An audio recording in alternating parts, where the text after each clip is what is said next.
Graça e paz, irmãos. Os irmãos podem se assentar.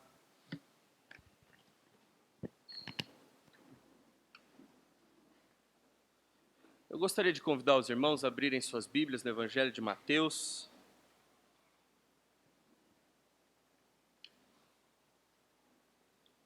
Mateus capítulo 3. Nós estamos dando sequência à nossa série de exposições no Evangelho de Mateus.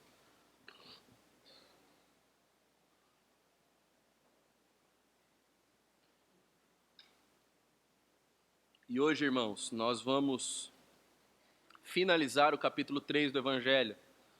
Nós vamos do verso 13 até o verso 17.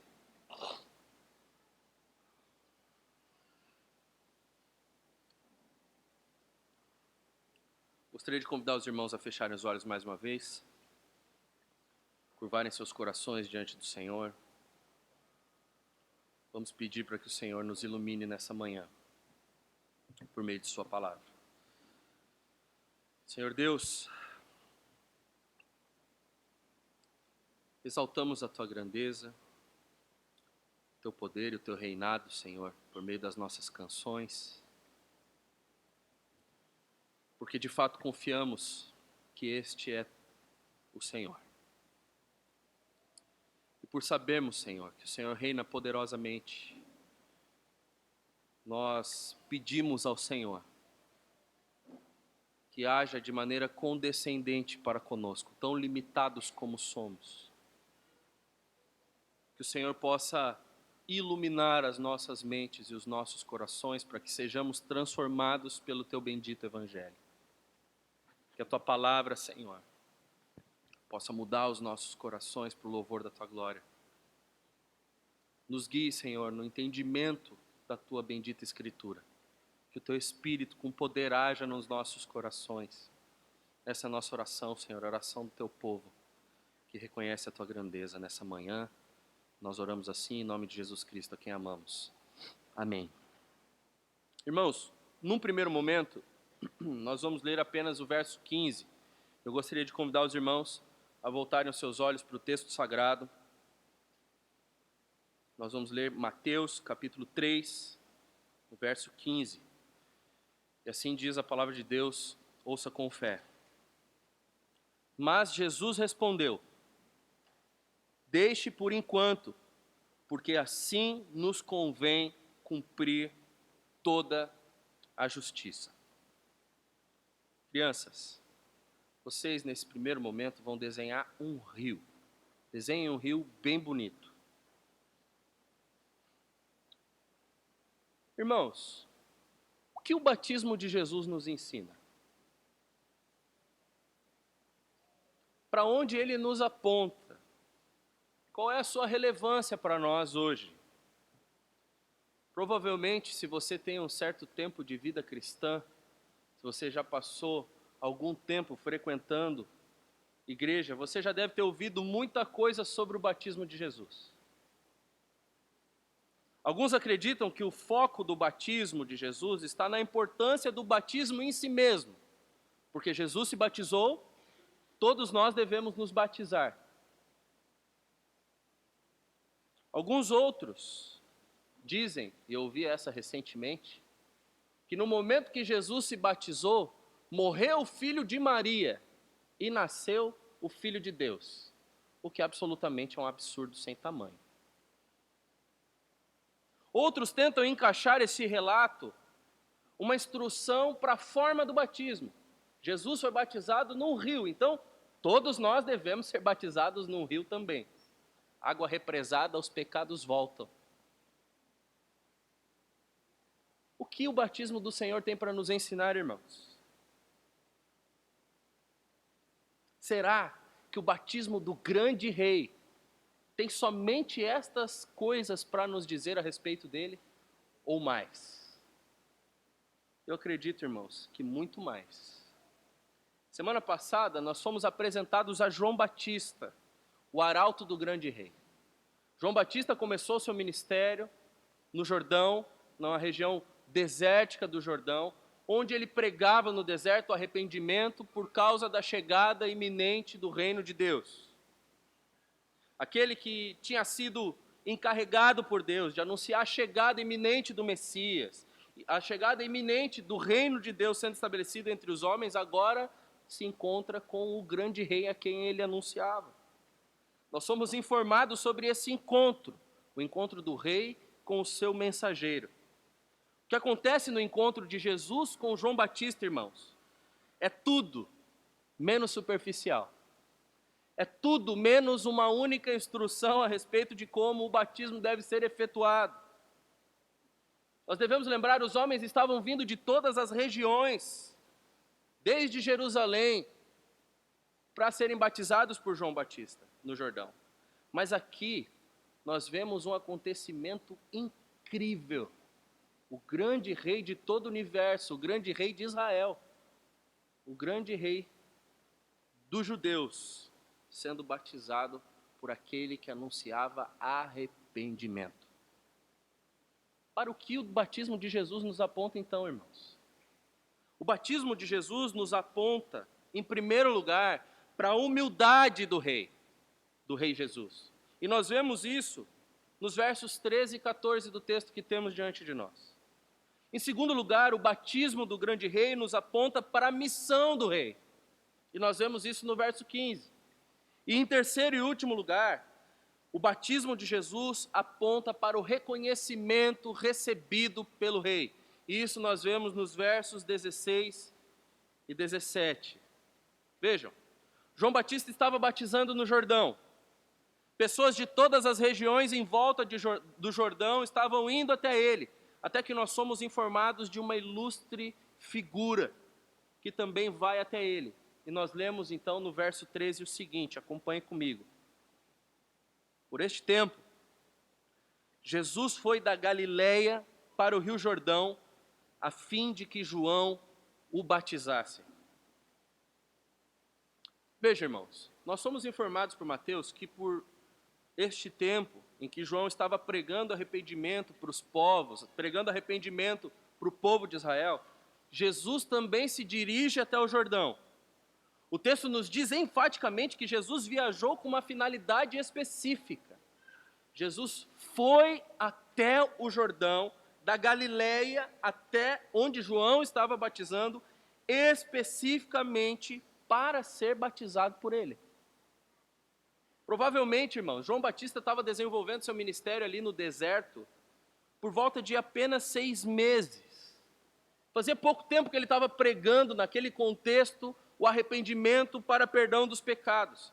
Mas agora, no auge da sua atividade batizadora, no auge do seu ministério, ele recebe um homem extremamente notável. Ele recebe Jesus. Jesus não foi até lá só para observar o que João estava fazendo. Jesus não foi até onde João estava somente para dar um apoio moral ao último profeta do Antigo Testamento. E nem tampouco foi para tecer críticas àquilo que João estava fazendo, como os fariseus e saduceus fizeram. Ele foi até João para ser batizado. Irmãos, vocês conseguem perceber como isso é extremamente chocante? É extremamente chocante para quem visse o que estava acontecendo, para o próprio João e também para nós. A reação de João foi provavelmente a reação que nós teríamos no lugar dele. E nós lemos no verso 14 então, acompanhe. João, porém, quis convencê-lo a mudar de ideia, dizendo: eu é que preciso ser batizado por você, e é você que vem a mim?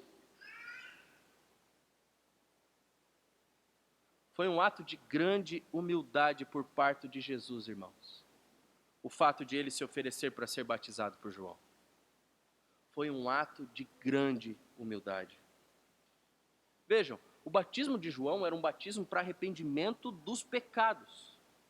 Mas mesmo assim, Jesus, aquele que não conheceu o pecado, aquele que em tudo foi perfeito, que cumpriu todas as exigências da lei, mesmo assim, Jesus foi a João e se submeteu ao seu batismo. Diante da grande humildade de Jesus, João fica em choque. Como assim? O Senhor vem até mim? Eu que deveria ter ido até o Senhor. É o Senhor que deveria me batizar, não eu deveria batizar o Senhor. O texto grego traz a ideia de que João tentou com todas as forças, de maneira extremamente enfática, fazer Jesus mudar de ideia. Não era somente, não, capaz, eu não sou digno. Não, era, não, Senhor, de maneira nenhuma. Eu é que tenho que ser batizado. Eu que tenho que estar no lugar do Senhor. De maneira nenhuma o Senhor passe por isso. João fica em choque. Ele não pode conceber aquela ideia. Vocês conseguem perceber, irmãos, a grande diferença da ação de Jesus para a ação dos fariseus e saduceus? No texto anteriormente que nós vimos semana passada, os fariseus e saduceus iam até João Batista para medi-lo. Eles não iam para lá para serem batizados. Eles foram até João Batista para provar para o povo de Israel que eles já estavam prontos para a chegada do Messias e que por isso eles não precisavam ser batizados. Agora Jesus vem até João e aquele, o único que não precisava ser batizado, se oferece para o batismo. Você consegue perceber também a diferença do tratamento de João para com Jesus? Os saduceus, irmãos, eram sacerdotes do primeiro século. Eles eram a casta sacerdotal, os responsáveis por oferecer os sacrifícios de remissão de pecados. E eles se negaram a passar pela purificação de João, mas Jesus, o nosso sumo sacerdote, o supremo sacerdote do seu povo, aquele que ofereceria de uma vez por todas o sacrifício pelos pecados, ele mesmo se oferece para ser batizado. E nós vemos também que ao mesmo tempo que João Batista teve dificuldade em batizar os saduceus e os fariseus, porque eles se apresentavam como indignos do seu batismo, porque não tinham se arrependido. Ao mesmo tempo, João Batista tem problema para batizar Jesus, porque ele acha que o seu batismo não é digno dele. Nós conseguimos entender um pouco melhor isso, irmãos, quando nós voltamos os nossos olhos para o começo do Evangelho de João. No Evangelho de João, nós temos um registro do encontro entre Jesus e João Batista. Lá nós somos informados de que quando João vê Jesus se aproximando dele no Jordão, antes mesmo que Jesus chegue, ele fala em alta voz para aqueles que estão ao seu redor: eis o Cordeiro de Deus que tira o pecado do mundo. Para João Batista, aquele que vem chegando não é somente mais um homem. Aquele que vem chegando não é um dentre tantos líderes de Israel. Aquele que vem chegando é o Messias, é o Cordeiro de Deus, destinado a morrer e salvar o mundo do pecado. João sabia que Jesus era o enviado de Deus para a salvação do seu povo. Ele sabia que, como Cordeiro, sem mancha e sem defeito, Jesus supriria toda a necessidade de perdão, de expiação pelo pecado, que os sacrifícios da antiga aliança não podiam suprir. Mas agora Jesus está diante dele e pede para ser batizado. A reação de João não poderia ser outra, irmãos. Eu é que preciso ser batizado. Como o Cordeiro de Deus que tira o pecado do mundo, o próprio Messias prometido, o Rei de Israel, como ele vem a mim, eu é que preciso ser batizado. Diante de ti, eu sou um mísero pecador carente de purificação e de perdão. Como tu, o benfeitor de Israel, o Rei imaculado, o Cordeiro de Deus que tira o pecado do mundo, vem a mim. Se sou eu, pobre pecador, que preciso ir a ti. Além disso, irmãos, João Batista sabia que o batismo que Jesus estava inaugurando era de uma natureza mais elevada do que o seu próprio. Lembram do texto de semana passada? Eu batizo com água. Depois de mim virá um maior do que eu, e ele os batizará com o Espírito Santo e com fogo. Vejam, a Bíblia nos diz, irmãos, que João Batista já era cheio do Espírito Santo mesmo no ventre de sua mãe Isabel, e nós lemos sobre isso em Lucas capítulo 1. Mas ainda assim, mesmo sendo um homem cheio do Espírito Santo desde o ventre, ungido por Deus por uma tarefa específica, abrir os caminhos para a chegada do Messias, mesmo assim, Diante de Jesus, João Batista quer mais de Deus e mais de seus dons. Tem sido assim também com você, meu irmão?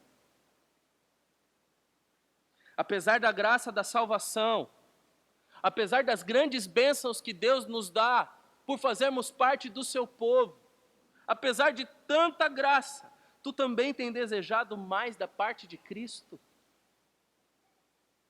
Isso também consome os teus dias.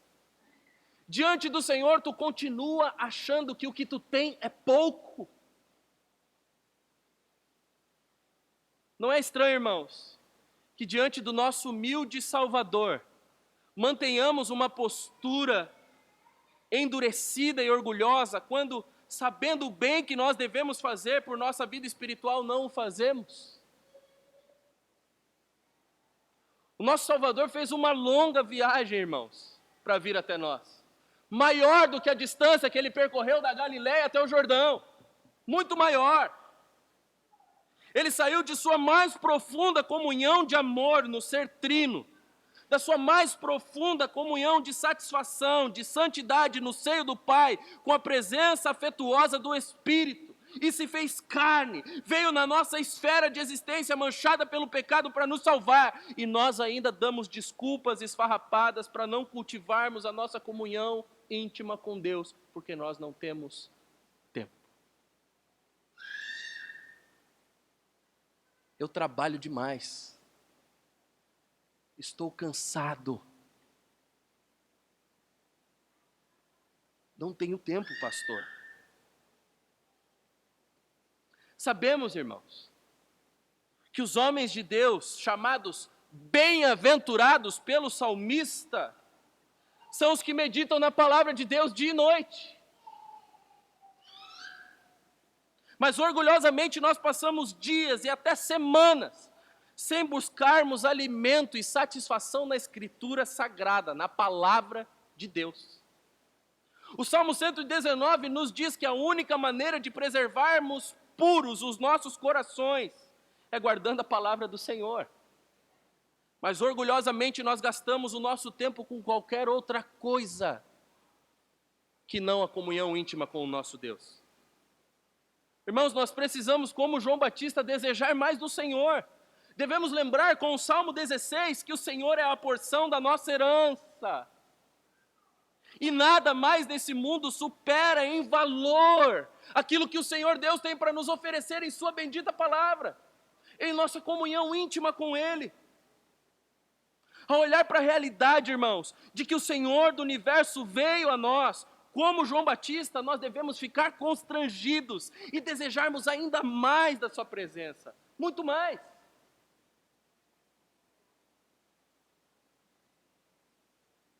O orgulho se sobressai em nossas vidas, irmãos. Não somente quando nós não damos ouvidos aos outros ao nosso redor. Não somente quando nós nos achamos mais importantes do que aqueles que nós conhecemos. Mas principalmente quando estamos surdos para a palavra de Deus e endurecidos, acabamos por não responder positivamente aos seus estímulos. Irmão, quando você não ouve mais a Deus por meio de sua palavra, você tem o carimbo de orgulho estampado no seu coração. Não foi isso que Adão e Eva fizeram no jardim? Eles não deram ouvidos à palavra do Senhor. Eles preferiram a palavra da serpente. O nosso glorioso Redentor, sendo o Senhor da história, se inseriu nela. Sendo eterno, adentrou a brevidade da vida humana. Sendo rei, se fez servo. O nosso grande rei é humilde, irmãos, e nós também devemos ser. Nós também devemos trilhar este mesmo caminho de submissão à palavra de Deus.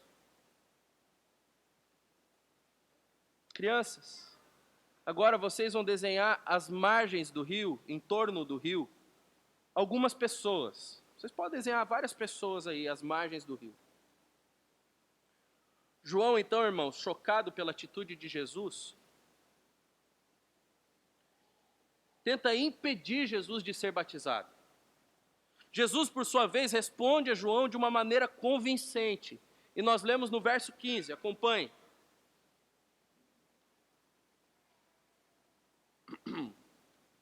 Mas Jesus respondeu: deixe, por enquanto, porque assim nos convém cumprir toda a justiça. Então ele concordou. Jesus apresenta a João o motivo pelo qual ele deveria ser batizado. Ele diz a João: convém que cumpramos toda a justiça. Eu preciso ser batizado para que nós cumpramos a justiça. Veja, irmãos, o batismo de Jesus é um ato de cumprimento messiânico. O batismo de João simbolizava o padrão divino de justiça, ou seja, os pecadores tinham de se arrepender de seus pecados e gerar fruto do seu arrependimento e viver de acordo com a chegada iminente do reino dos céus. Devemos ter em mente que para os judeus cumprir a justiça é cumprir todos os mandamentos da lei. Vocês lembram Mateus 5, quando Jesus diz que ele não veio para abolir a lei, ele veio para cumprir. E ele ainda afirma que qualquer um que mexer num tio ou num i da lei será lançado no lago de fogo. Ou seja, a questão aqui é séria. Para cumprir toda a justiça, se exigia cumprir cada mísera parte da lei à risca, sem nunca, em momento algum, tropeçar em nenhum único mandamento. Nenhum homem teria capacidade disso, irmãos.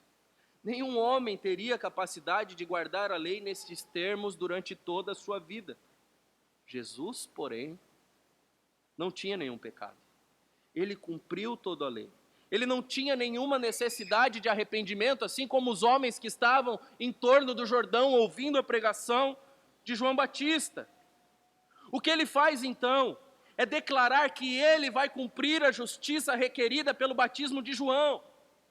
Ou seja, a própria vida de Jesus seria um cumprimento dessa justiça, e dessa forma ele estabeleceria a justiça do reino dos céus na terra.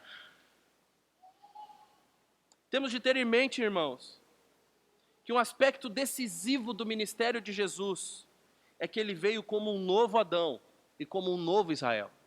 Vocês lembram, o apóstolo Paulo cita Jesus como o segundo Adão. E aqui nós temos visto desde a genealogia que Jesus está incorporando Israel, o seu filho, o seu povo. Ele é então a materialização de Israel. A missão de Jesus é clara. É prevalecer onde o seu povo eleito falhou. Para cumprir sua missão, então, ele tinha de obedecer todos os requisitos que Deus havia imposto a Israel. Todos. Jesus não tinha pecados para se arrepender no seu batismo, irmãos. Todo o seu ministério, porém, foi substitutivo. Tudo que ele fez foi de maneira vicária. Ao ser batizado, Jesus estava se identificando com o seu povo, deixando claro para o seu povo que assumiria o custo por seus pecados. Ele não foi batizado por causa de seus pecados, ele foi batizado como cumprimento de justiça pelo pecado daqueles que ele salvaria. Mais tarde, ele foi morto na cruz não por causa dos seus pecados, mas por causa dos pecados do seu povo. Vejam, irmãos, em identificação com o seu povo, que foi liberto da casa da escravidão no Egito, ao passar pelas águas do Mar Vermelho, agora, Jesus também passa pelas águas antes de ir ao deserto ser tentado. Não foi exatamente isso que viveu Israel? A libertação do Egito não foi suficiente para Israel viver como povo de Deus. Agora Jesus, o verdadeiro Israel, se faz servo sofredor e passa mais uma vez pelas águas da libertação, não a sua própria, a libertação de seu povo. Ele revive a história do seu povo, mas agora ele revive essa história como um redentor infalível do seu povo. Não há como dar errado. Foi isso que ele quis dizer quando ele diz: nos convém cumprir toda a justiça. Muito embora ele não tivesse necessidade de ser batizado, Jesus se submete a este ritual como solidariedade por seu povo, como identificação com seu povo, E diante disso, o texto nos diz que João Batista prontamente cedeu. Ora, se estes são os argumentos, ok, eu te batizo. O grande rei, irmãos, veio com uma missão específica. Ele veio para salvar e resgatar o que havia se perdido. Nada, nem ninguém o impediriam de ir até o fim da batalha para chegar ao seu objetivo. Irmãos, Jesus é Deus em missão. Jesus é Deus em missão para salvar o homem pecador. E o batismo de Jesus foi o meio pelo qual ele se identificou com nossas faltas. Consegue perceber a generosidade dos atos redentores de Deus aqui, meu irmão? Consegue perceber como Deus agiu em todas as coisas para o bem e para a salvação do seu povo? O nosso Senhor se manifestou ao mundo. Ele veio em carne.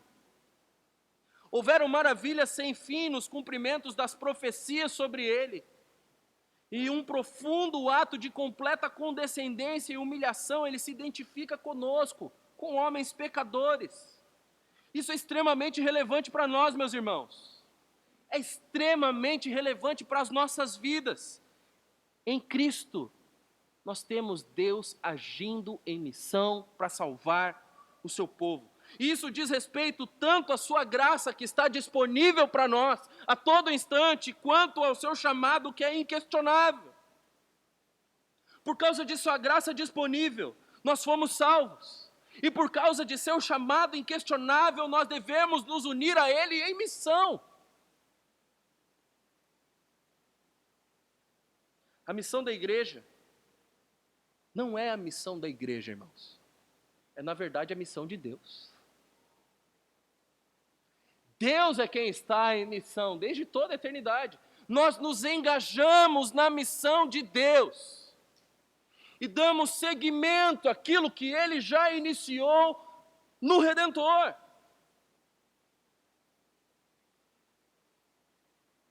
Em Cristo, nós devemos lembrar, não há pecado que seja grande demais para que não seja perdoado. Não há homem endurecido demais para que não seja amolecido. Não existe oposição que não possa ser vencida. O próprio Senhor Jesus diz que as portas cerradas do inferno não prevalecerão contra a sua igreja. Para que sejamos mais efetivos, então, na missão divina, irmãos, nós devemos estar mais maravilhados pela graça que nos alcançou. Não é fazer mais. Não, irmãos. É se maravilhar mais. Veja, o grande rei foi humilhado desde o seu nascimento. O seu batismo o identifica com homens pecadores. Logo ele, aquele que não tinha pecado algum, que nenhum engano foi encontrado em sua boca, aquele que era totalmente e completamente santo. Sua vida sem luxo não o colocou entre os poderosos da terra. Sua aparência comum fez com que Judas tivesse de identificá-lo com um beijo no rosto para que seus captores o capturassem. Seus sofrimentos foram inigualáveis. Quando, sendo santo como era, teve de lidar com toda sorte de maldade por parte de homens maus. Chamado de beberrão e glutão, filho de Belzebu e blasfemo, trocado pelo assassino Barrabás, cuspido, esbofeteado, tendo seu corpo esfolado e esmagado, e ainda foi pendurado no lenho de vergonha e dor. Absorveu ainda, irmãos, o peso sinistro e incalculável da ira violenta de Deus contra o pecado do seu povo. Não é de se maravilhar que Deus tenha feito isso por nós? Gente tão inconstante, pecadora como nós. Gente que perde tempo brigando em grupo de WhatsApp por causa de política. Não é incrível que o Deus Santo tenha se compadecido de gente tão pecadora? Devemos nos maravilhar mais uma vez, irmãos, com a bendita mensagem do Evangelho. Mais uma vez, devemos ser impactados por tamanha bondade.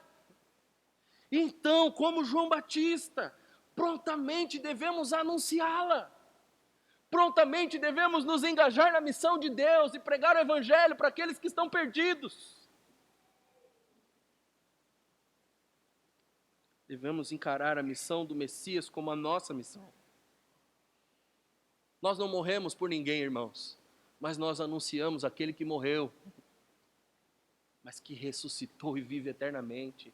Nós anunciamos Ele. Crianças, agora vocês vão desenhar na beirada do rio 2 homens de pé, e um homem está derramando água na cabeça do outro, como nós fazemos no nosso batismo aqui.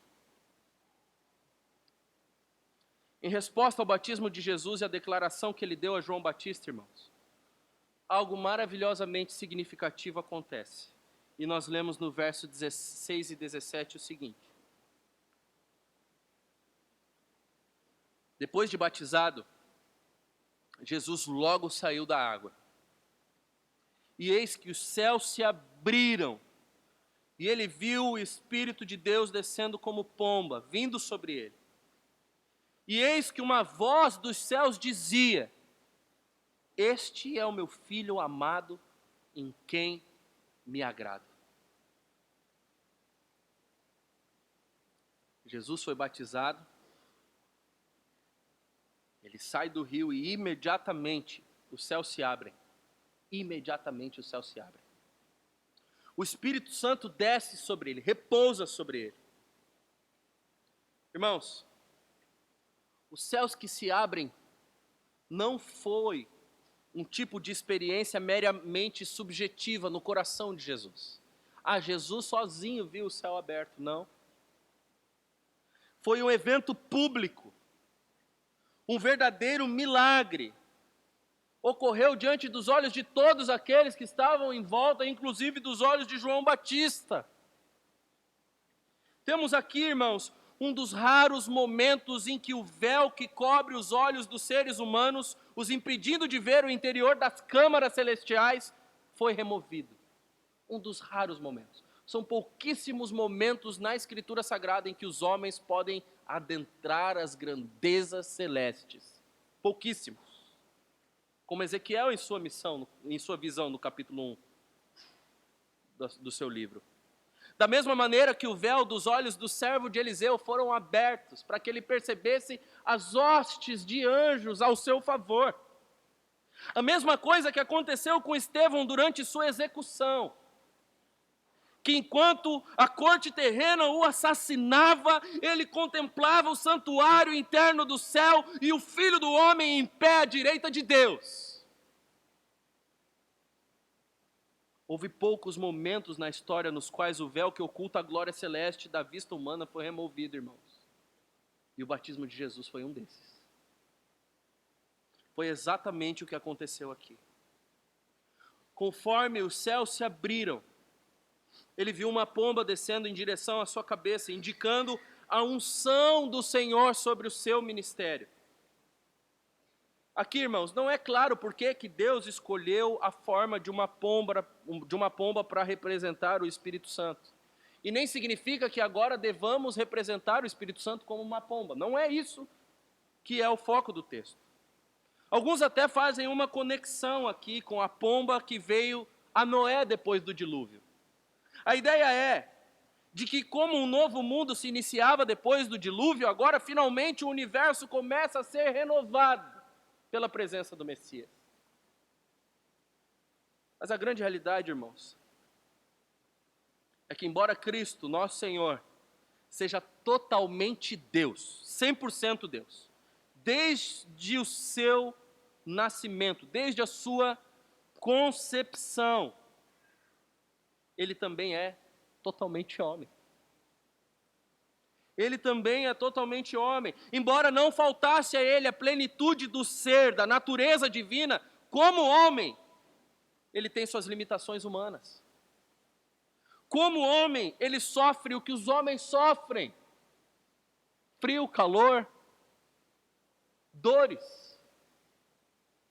Ele precisava da presença permanente do Espírito Santo para cumprir a sua missão de salvar o seu povo.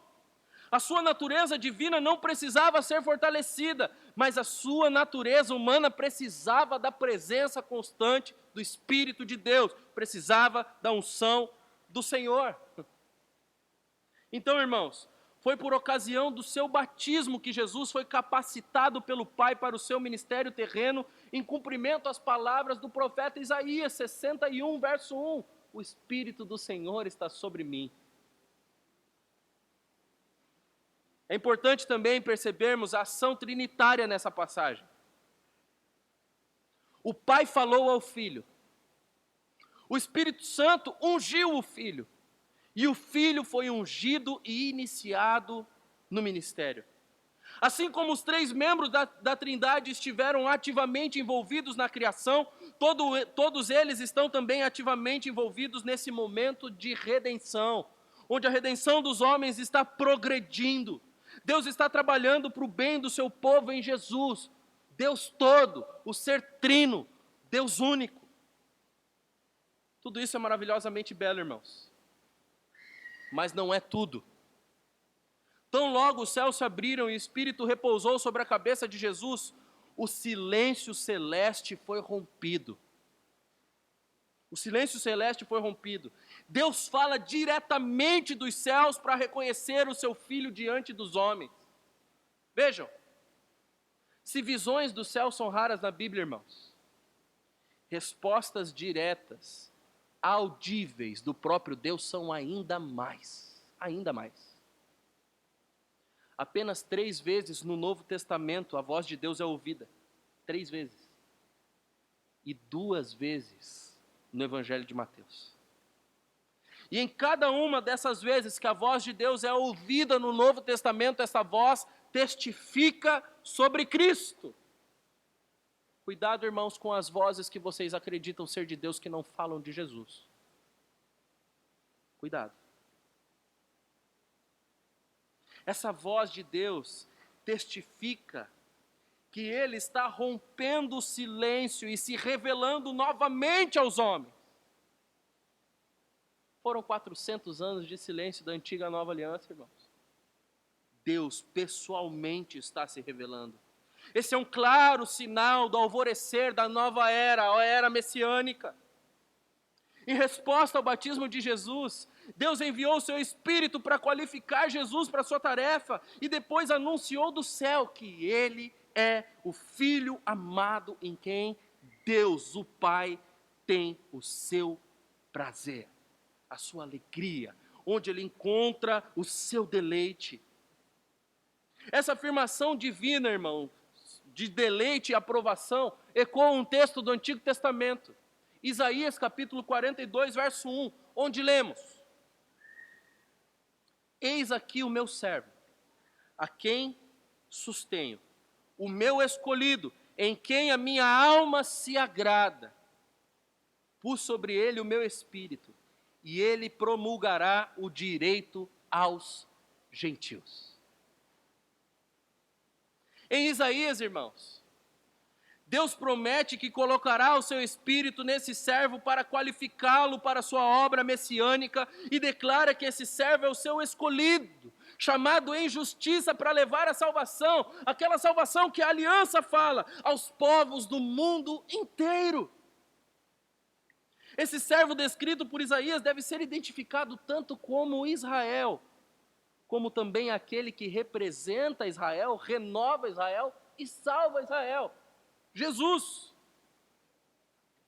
Quando Deus faz eco a Isaías 42, irmãos, Ele identifica Jesus como o seu servo ungido, a quem Ele ama, e em quem Ele tem o seu prazer por causa da justiça que Ele veio cumprir. Jesus é o amado do Pai. Irmãos, não há amor mais sublime do que aquele que o Pai sente pelo Filho por meio do Espírito. Não há. O amor descrito pela voz do céu tem raízes profundas que tocam a eternidade. É tão amplo e tão incomensurável como o coração do próprio Deus. É pleno de ternura, de vastidão, de infinitude. E não apenas isso, este amor também é eterno. Ele existe fora do tempo, se eleva acima dos limites daquilo que é terreno. O Filho é o objeto do prazer do Pai eternamente. Eternamente. Nos recessos tranquilos da eternidade, irmãos, o Filho era o objeto do inesgotável deleite de Deus Pai. O reconhecimento e a reafirmação do Filho agora, por meio do seu batismo, do seu propósito de derramar o seu sangue por um mundo perdido em pecado, em nada contribuiu para enfraquecer esse amor. Jesus Cristo ter tomado o pecado dos eleitos não enfraqueceu o amor de Deus Pai por ele. Agora, o próprio Pai está dizendo isso do céu para ele. Este é o meu Filho amado, em quem eu encontro o meu prazer. É em ti que eu encontro o meu prazer. Esse é o reconhecimento que recebeu o grande rei. Nada pode abalar o amor do Pai pelo Filho. É isso que a voz diz dos céus para todos os homens, para Jesus, para João e para nós. Vejam, irmãos, desde a genealogia até a voz do céu, Mateus está proclamando Jesus como o grande rei que cumpre o papel atribuído ao seu povo. Como Israel do Antigo Testamento não tinha cumprido o seu chamado, a sua vocação, e a sua justiça não tinha brilhado como uma luz para as nações, como deveria ter brilhado, Deus agiu pessoalmente e colocou na terra aquele que é o verdadeiro Israel, o verdadeiro Filho de Deus, o verdadeiro Rei de Israel, para que a justiça do seu reino fosse estabelecida. Deus encarnou-se em Jesus. Você consegue perceber como tudo isso é magnífico para nós, irmão? Você consegue perceber como isso é incrivelmente belo? Crianças, vocês desenharam aí a cena de um batismo. A verdade, crianças, é que nós precisamos ser batizados, porque quando nós somos batizados, nós somos inseridos na família de Deus. Nós não éramos da família de Deus e agora nós somos colocados na família de Deus por meio do batismo. É por isso que nós batizamos. Nós fomos substituídos por Jesus. Jesus viveu perfeitamente, a gente peca. Você sabe, você desobedece seu pai de vez em quando. Quando você desobedece seu pai, você quebra o 5º mandamento da lei de Deus. O 5º mandamento diz para nós honrarmos o nosso papai e a nossa mamãe. E todas as vezes que nós quebramos um mandamento, nós ofendemos o Senhor Deus. De maneira que o nosso pecado merece a morte. Mas Jesus morreu no nosso lugar. Jesus morreu no nosso lugar. E quando Jesus se batiza, como eu li no texto da Bíblia agora, ele se identifica com a gente, ele toma o nosso lugar. Ele morre no nosso lugar. E quando a gente se batiza, a gente está fazendo parte agora da família de Deus. Deus não está irado conosco. Deus nos ama. Deus nos ama. Lembre disso. Lembre disso. Irmãos, por um momento, irmãos, nós devemos observar e nos maravilhar com o tipo de amor que o Pai nos concedeu. Vejam,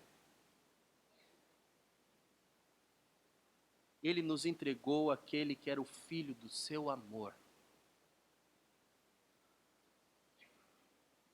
Todas aquelas coisas a respeito do amor eterno do Pai pelo Filho, todas elas estão contidas aqui, irmãos. Ele entregou o Filho do seu amor para sofrer e morrer por aqueles que estavam destinados à sua ira. Ao mesmo tempo, Deus Pai o amou. Amou o Redentor. Porque Ele deu a sua vida pelas ovelhas. Então, meu irmão, no momento de tuas tormentas e tribulações, lembre, Deus Pai nos amou, e Ele demonstra isso vividamente, porque Ele não poupou o seu próprio filho, o seu único filho, o Isaque que Ele amava, mas ao invés disso, Ele entregou para ser um sacrifício pelos nossos pecados. Irmãos, não havia nada no mundo que Deus amasse mais do que Ele mesmo na pessoa de Cristo. Ele deu tudo, todo o foco do seu amor, todo o depósito do seu amor foi derramado por nós em Cristo Jesus. Por isso, irmãos, não há o que temer. Nada que aconteça em nossa história pode nos separar do amor de Deus que está disponível a nós por causa de Cristo Jesus. Nossas fraquezas não podem. O mundo e Satanás não podem. As tribulações duras da vida não podem. Os demônios podem bradar, nossos pecados podem nos humilhar, nossas emoções nos castigar, mas o nosso Pai continuará nos amando no Filho bendito. Que grande esperança essa é a nossa, irmãos. Que grande alegria que temos, que grande fonte de satisfação, que grande fonte de plenitude. É o necessário para a nossa piedade, é a garantia da nossa salvação, é tudo o que poderíamos querer. Vejam, irmãos, até a manifestação de Cristo, Deus estava descontente com os filhos dos homens, mas agora a sua ira foi afastada, e Ele nos faz agradáveis a Ele, agradáveis para si mesmo, em Cristo Jesus. Bem disse o puritano Matthew Henry, abre aspas, nele, em Cristo, nossos sacrifícios espirituais são aceitáveis, pois dele é o altar que santifica todas as nossas ofertas. Sem Cristo, Deus é um fogo consumidor, mas em Cristo, Ele é um Pai reconciliado. Este é o resumo de todo o Evangelho. É uma mensagem fiel e merecedora de toda aceitação, a de que Deus declarou, por meio de uma voz do céu, que Jesus Cristo é o seu Filho amado em quem Ele se compraz, com o que nós devemos, pela fé, alegremente estar de acordo e dizer que Ele é o nosso amado Salvador, em quem nós temos o nosso prazer. Fecha aspas. Jesus é a fonte de todo o prazer e satisfação de que precisamos, irmãos. Nada nesse mundo vai te satisfazer. Seu marido não pode, sua esposa não pode, seus filhos não podem. Nada pode. Suas realizações profissionais não podem. Jesus pode. Ele é a fonte de eterno prazer do seu povo. Ele é. Percebe, querido irmão, como todo o conforto de que precisamos para as nossas vidas é encontrado nessa passagem das Escrituras? Se o amor de Deus é tão grande por seu Filho, e ainda assim Ele o moeu por nós.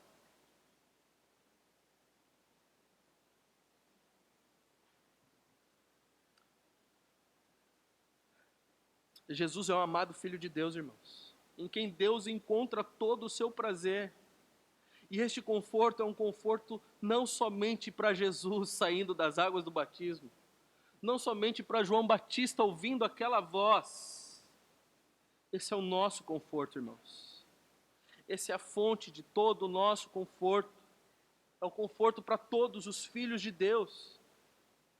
Vejam, não somente o Filho ama os seus discípulos o bastante para sofrer os horrores do pecado em seu lugar, mas também o Espírito coopera plenamente para que os sofrimentos de Cristo sejam aplicados ao seu povo. E mais, o Espírito coopera fortalecendo Cristo para a tarefa messiânica. E o Pai, que em lugar de reprovar aquele que encara a missão e toma sobre si os nossos pecados, se sente tão satisfeito e prazeroso com ele que sente a necessidade de descerrar o próprio céu, para que a sua voz de deleite e aprovação possa ser ouvida por todos na terra. Irmãos, o Deus Trino está totalmente interessado em nossa salvação. Estamos seguros em seu amor.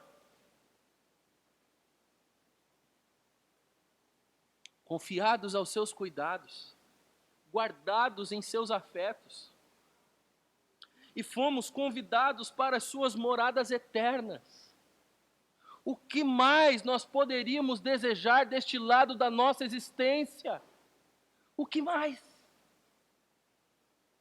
Para o que mais deveríamos entregar os nossos dias?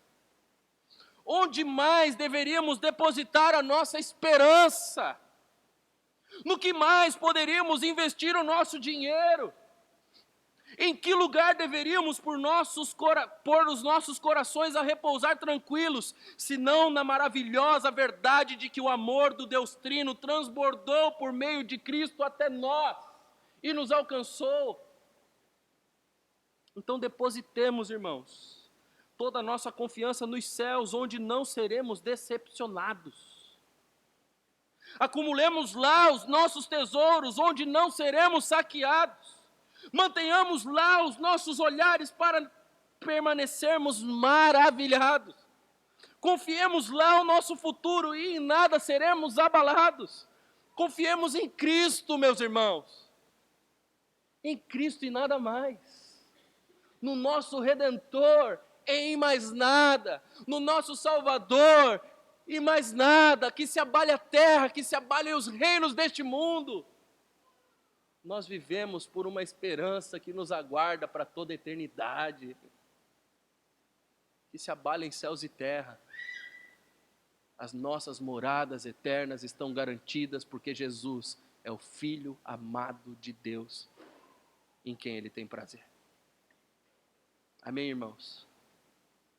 Vamos orar, se coloque de pé.